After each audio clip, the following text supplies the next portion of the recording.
Stepney Special. So I tried very hard, but I couldn't work properly, and they put me on a siding. I stayed there for days and days.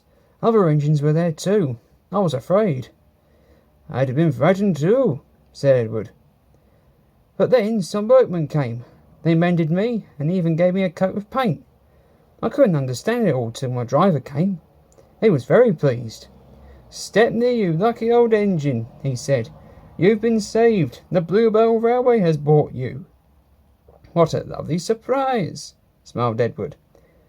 "Have they saved other engines besides you?" he asked. "Oh, yes," answered Stepney. "You'd like our Bluebell and Primrose. They're twins," he chuckled, "as like as two peas. They only had numbers at first. Bluebell is 323 and Primrose is 27. They were very pleased when our controller gave them names. Some say he was wrong to do it. It certainly made them cocky. But they do work hard, and I think our controller was right. All engines ought to have names." "Yes," agreed Edward. "It's most important." "That's why," Stepney continued, "we've given names to R488 and 2650. But our controller doesn't know. It's a secret. Don't tell him, will you?" "Of course not," smiled Edward. "They're both very pleased about it, because they now feel part of the family. We call 488 Adams, after his designer, you know.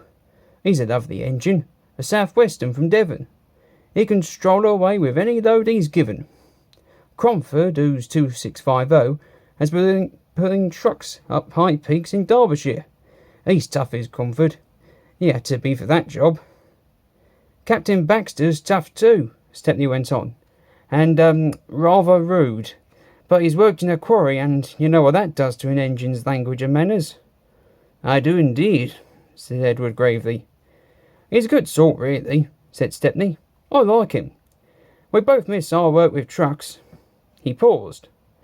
"I oughtn't to say this," he went on, "after everyone's been so kind. But our line is very short, and I never get any good runs now. I miss them dreadfully." "Never mind," smiled Edward. "Perhaps you'll get some while you're here." Stepney said goodbye to Edward, and then returned to the big station. There he helped Duck shunt the yard. They were soon great friends, and enjoyed their afternoon together. Thomas arrived before they'd finished, and stayed till it was time for his last branch line train. But that train's tail lamps were hardly out of sight when the two engines heard a commotion at the station. "Hallo," said Duck. "I wonder what's up." Presently the night duty shunter came hurrying to the shed.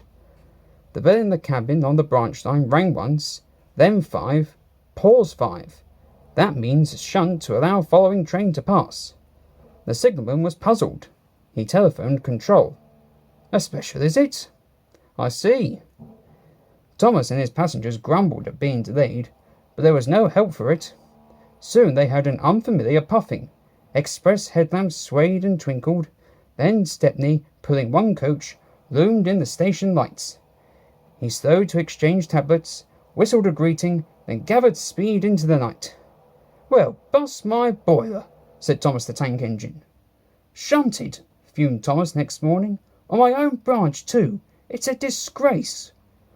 "I'm sorry," said Stepney. "I was a special," he explained. "Why?" "An important passenger came after you'd gone. He said he must get home, and ordered a special. Duck kindly let me take it. We had a splendid run, no record breaking, of course. But—" "Ah, well," said Thomas modestly, "perhaps if you know the road as I do—" "Exactly," put in Stepney. "You're such an expert." Thomas, flattered, forgot he was cross, and told Stepney all about his branch line.